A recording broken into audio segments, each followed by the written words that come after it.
Hello and welcome to J&B Talk F1, this rather peculiar edition of J&B Talk F1. In fact, today is our race day preview for the United States Grand Prix, but the thing that stumped us all is the fact that there has been no running whatsoever this weekend. We've had very minimal running, and that's due to the very awful weather that's been going on in Austin, Texas, and to a greater extent, Central America with the Hurricane Patricia going through Mexico at the moment. I'm joined by Baden Westerweller as always, and Baden, we've got no information here. We've got no idea what's going to happen with qualifying and the race in the early hours of tomorrow morning.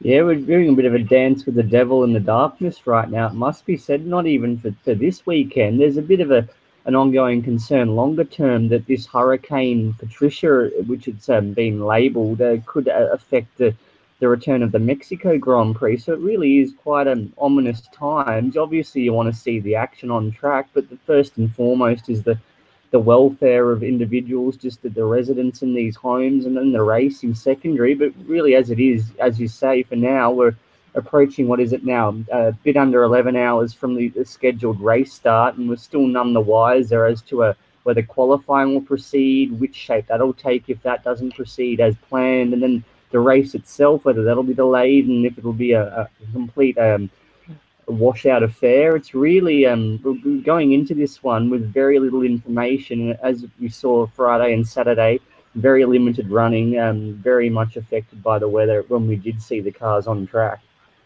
Yeah, well, at the moment, the weather says the Weather Bureau says that there's going to be AM showers in Austin, and mainly in the morning, and then throughout the day it should just remain partly cloudy, and that's about it. But again, we've seen some pretty torrential downpour, bit of flash flooding as well from Friday. The Saturday was even worse with FP3 went underway, which was a bit surprising.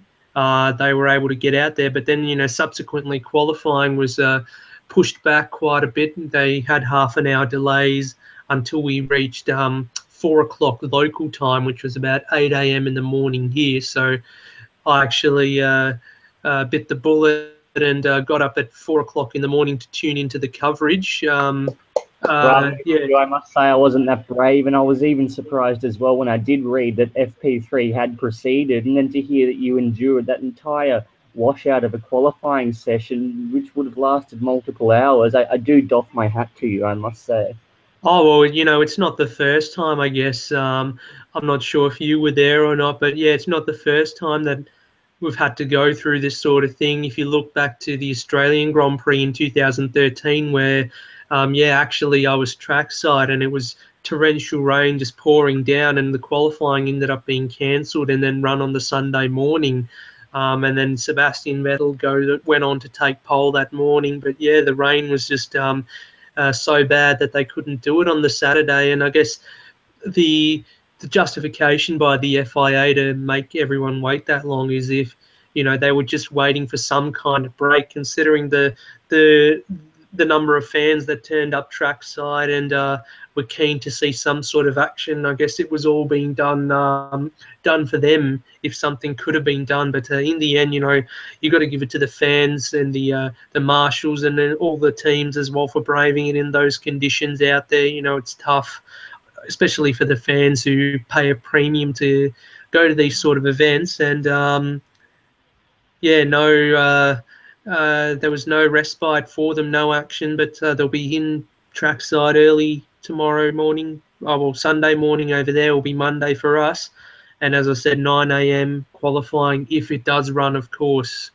Well, it must be said, though, kudos to the personnel and then the drivers to that degree. On the when the scheduled running was meant to occur, the drivers braved those elements, went out and put on a little bit of a humorous display from the images I've seen. You obviously were privy to it firsthand with that live coverage, but they were putting on a bit of an act at least to remind the fans that they're not just these pigs who come into a farm, pay up, and then get slaughtered. They're there clearly. They're going to get their money's worth. I love that analogy, but yeah, it was quite entertaining to see. Obviously, that everyone would have been just boards sitting there in their garages or in their hospitality units. So, of course, there was a bit of mischief going on. We saw, paddle boats and a rowing contest between, some of the teams. They were playing, I think, Toro Rosso. They were doing a bit of bowling with some Red Bull cans. The two Red Bull guys, Ricardo and Kvyat, doing some dancing with each other as well, doing a bit of a waltz. So, yeah, it was entertaining stuff. Bit refreshing to see, of course, considering the circumstances, and also, for the fans as well, sitting opposite the pit lane in the grandstand, it would have been nice for them to have some kind of entertainment as well, whilst we continue to wait. And as I said, it was after every half hour there was a further half-hour delay, and just until that 4 o'clock local time, 4 p.m. local time, that they eventually decided to call it off. But as far as as far as we're concerned with the form guide and everything, it really is a mixed bag at the moment, with probably very unlikely that people have done setups for race and know how the tyres are going to behave and everything. Oh, well, we're going in really, as I alluded to, blind for the both of us. We've got to look back to last season. Obviously, we saw the Mercedes dominating that as they did so frequently there. And, of course, going into the race, whatever happens with qualifying, whether you even mentioned, I wasn't quite thinking along those lines, that the convoluted third practice session, which inconceivably did end up proceeding, that would shape the grid, and if not for that, it would revert to the championship order or even number order, which would see Daniel Ricciardo, of all people, courtesy of that number 3, since Lewis Hamilton, who, of course, he's elected to retain that number 44 with his personal connection rather than the time-honoured number 1, which you would associate with a world champion. So we could see quite conceivably Daniel Ricciardo line up P1 on the grid if we do see an earlier morning continuation of this deluge, only clearing in time for the race start. Yeah, if the qualifying doesn't go underway, then there's a number of ways in which the grid could be decided. As you said, the FP3 results could be taken into account, which would mean Lewis Hamilton would be on pole. He went out there during that deluge in FP3 to set a pretty blistering lap time of 1 minute 59.5, with his nearest competitor Sebastian Vettel in the 2 minute 0.3 region. So they'll make up the front row if that's the case. Then you got Nico Hulkenberg, who was third fastest for Force India, Valtteri Bottas as well, up there in fourth fastest. But remember, the Ferrari's still carrying penalties. I'm not entirely sure. I'm pretty sure that they still are for the change of the power units on both cars. So both cars, wherever they're going to qualify or wherever they're going to set to start, they're going to drop 10 grid places each. But yeah, as you said, another way in which they could do that is driver number. So, the driver number starting from, 1 to 9, between 1 to 99 in that order. So the Daniel Ricciardo with number 3, and then you'd go, I think, number 6 with Nico Rosberg. Sebastian Vettel number 5, he probably will get that penalty, and so on and so forth. That'll be the way it goes. But and also, yeah, championship order as well. That's another way in which they could decide it. And you already know how it is: the Hamilton, Vettel, Rosberg, and so on and so forth. So a lot to. It's going to be a busy 12 hours, it's fair to say. If we do get qualifying underway, it'll be 1 o'clock, 1 a.m. local time here in Australia, the eastern side of Australia, 9 a.m. over there in Texas. And then, yes, of course, waiting for the race, which will start here at about 6 o'clock in the morning, and then, 2 o'clock over there. So, we don't know. It's a big question mark. But considering even in the form that Lewis Hamilton had, you reckon it would be a weekend for him to perhaps, despite the conditions, clinch that third world championship, which we were talking about in the Wednesday show. Yes, well, beyond what we have really been able to glean in that very condensed form the past couple of days, it's fair to say Mercedes, until further notice, are the ones to beat. And really a bit of rain that'll spice up proceedings if it does take place with that ongoing, whether it's too severe or not. But it could certainly throw up a few different interesting conundrums, and see some of those mid-tier outfits, as they so often do in those kind of unpredictable conditions, coming really through the field, and that it's cause for some optimism. But really, Mercedes, regardless, they're the ones to beat, and really just generally over this weekend. Other than that, there's not a lot to go on. It's going to be a rare occasion where the race is the first time we're really going to see the cars turn a wheel in any form of anger, unless qualifying can proceed uninhibited.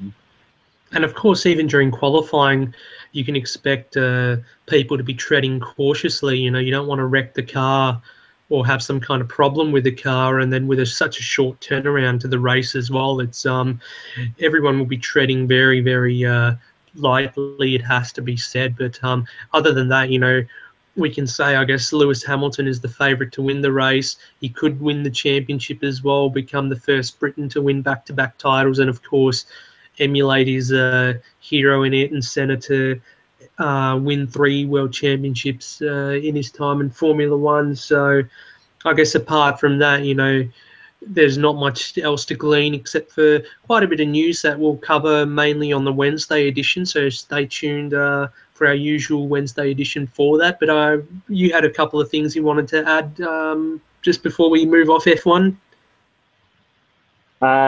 Yes, if you care to remind me, what were these little pieces? Any They were in particular regards, the Lotus of driver the announcement. circular? Yes. Ah, yes, the Haas. I was thinking it might have been that, but I wasn't sure whether it was related to this weekend or not. Of course, well, you did mention with Haas, it's quite inevitable that Esteban Gutierrez, he wasn't confirmed alongside Romain Grosjean about 3 weeks ago at that quite significant announcement in Carolina near that the base which Haas is set up, where they have all their operations for NASCAR and so forth. But really, with the looming Mexican Grand Prix, whether that does proceed or not, again, we really have to play that one by ear. But in the lead up to it, it's logical that the Mexican Esteban Gutierrez, who for so long has been linked to this seat, will be confirmed to complete the Haas lineup. And it has to be said, really, it's shaping as quite a promising one. Romain Grosjean alongside the Kermit, as he is affectionately known as. And really, with the Ferrari power, which has been touted quite prominently, that really almost factory support, there's a very much going to be this expectation they're going to hit the ground running come pre-season testing, and then Melbourne next season they're going to be instantly contending for points.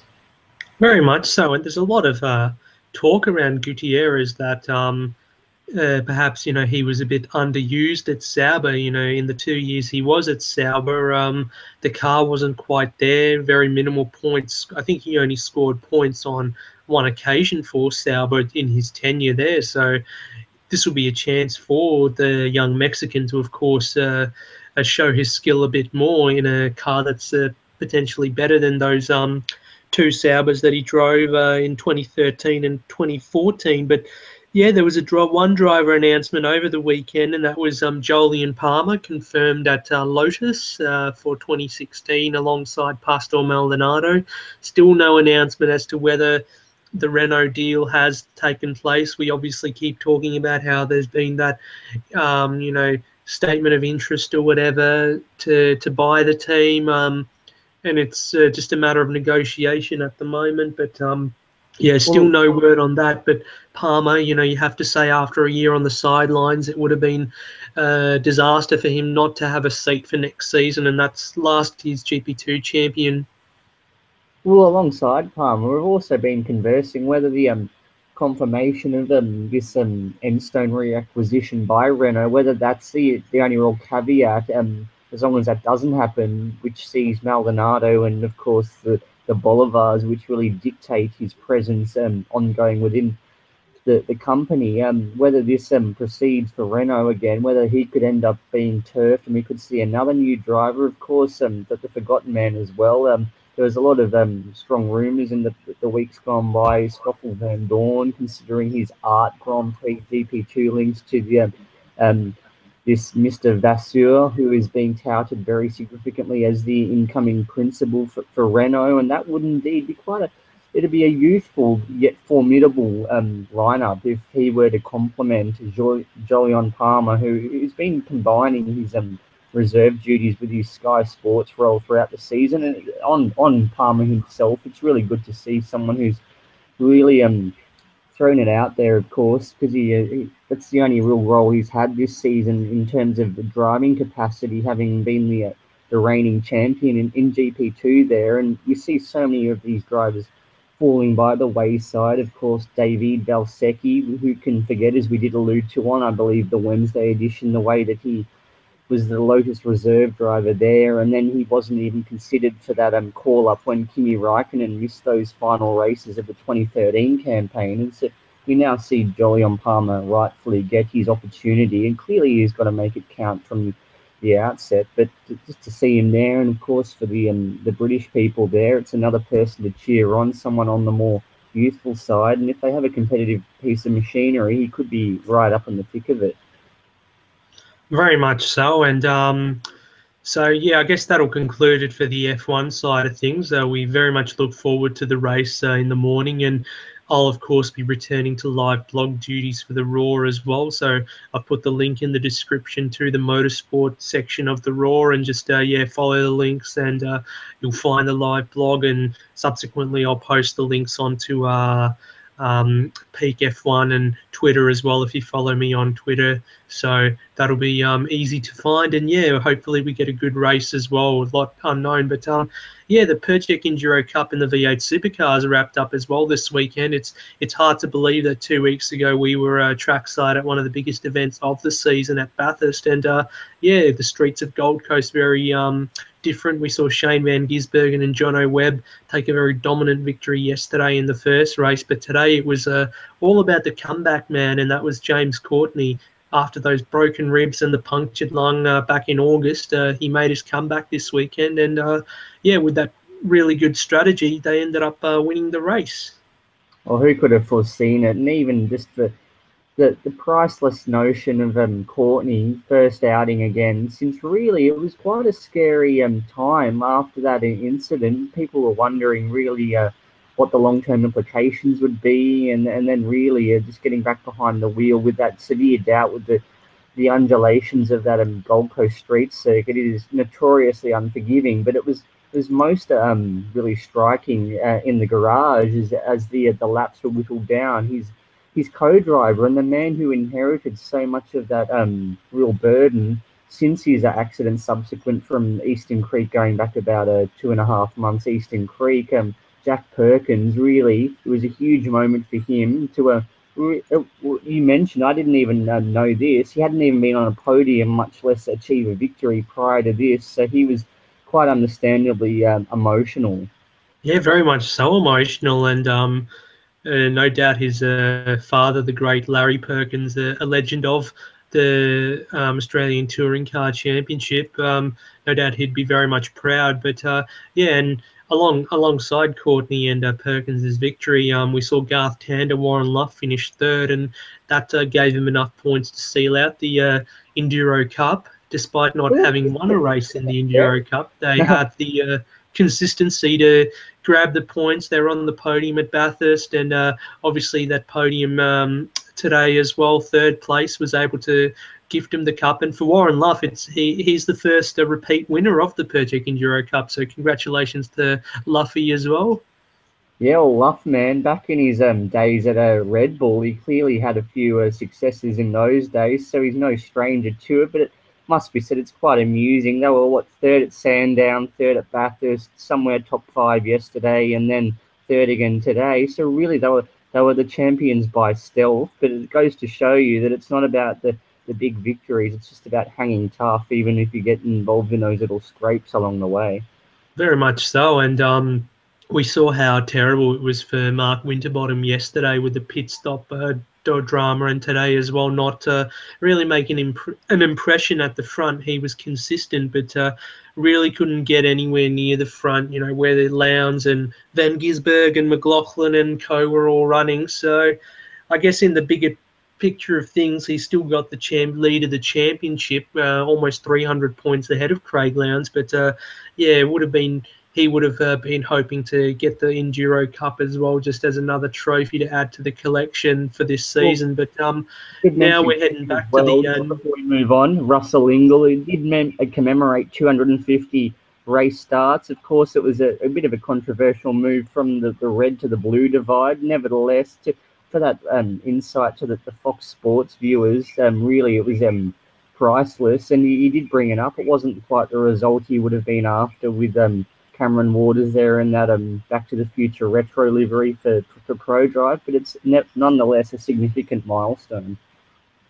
Very much so. And yeah, from here we're going to move back into the main game drivers. We've got 3 rounds to go in Pukekohe first. So in a fortnight's time, they'll be shipping off to Auckland, New Zealand. Great place if you haven't been there before. I haven't been to the race, but yeah, I lived in New Zealand for quite some time. And then, of course, back here to Phillip Island, where the MotoGP was absolutely stunning this year. And then, yeah, wrapping things up at Homebush in Sydney. So 3 crucial rounds remaining. Can Winterbottom hang on to the championship lead, or can the resurgent Lowndes really give him a push for the 2015 title?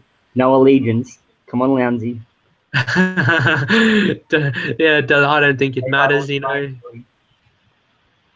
It'll be a good end to the championship regardless. So I guess that's all we have time for today. We of course are aware of what's happened in MotoGP today. It was a bit incendiary on track between Marc Marquez and Valentino Rossi, and I guess both of us are going to be keeping our eyes peeled onto social media as to what the outcome of that will be. And yeah, they're in race control at the moment. That's what I'm reading, and yeah, they could be in there for some time. So we're not gonna, yeah. Well, all you can say, you said to me, and it was my first thought initially, which I must admit, we're talking off air, that in the wash-up from this epic afternoon at the Gold Coast, I completely forgot about MotoGP and then considering F1. So I tuned into the one coverage. I'd come straight back from a classic commercial break, and I saw this moment, just the aftermath of this collision and what had gone on. It was just chaos, and all I can say is Jerez 97 Formula One, Jacques Villeneuve, Michael Schumacher, extremely reminiscent, and the fallout, who knows, but it's one of those affairs which is going to be remembered for a long time to come. Well, with that championship as well now down to 7 points between the 2 Yamaha riders, Jorge Lorenzo and Valentino Rossi, going into the final round of the championship in Valencia in a fortnight's time as well. It's very much on tenterhooks at the moment, and if some kind of race penalty is applied to Rossi, whether it's an exclusion or a time penalty that in any way affects his point standing, you got to say it's going to have massive implications on the championship. And at a time where he probably couldn't afford to lose more points than Lorenzo, yeah, he'd be very much chewing his nails as to what the result's going to be. But yeah, the incident was we saw it. It was blatantly obvious what happened, and just up to race control now as to what they decide. So we can't really say much more on it. Yeah, well, clearly these incidents really have a bit of just a time where we have to personally, before we even really can articulate our long-term views on it, because clearly you've got to hear it rationally from both sides.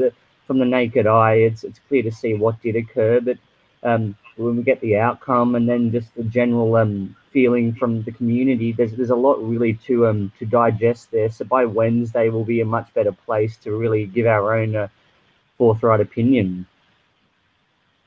Very much so. So I guess that's all we have time for today. We hope that the United States Grand Prix is a good one tomorrow morning. If you're getting up here in Australia or wherever you are in the world, we hope you enjoy the race. And of course, as I said, the live blog will be up there. I'll be behind that, and then yeah, we'll be back on Wednesday, our usual day, for the full debrief and also wrapping up the news as well, what's happened all throughout the weekend. So from me, Jawad, thank you for joining us, and from you too, Baden. Yeah, ciao. Thank you very much, and see you guys later.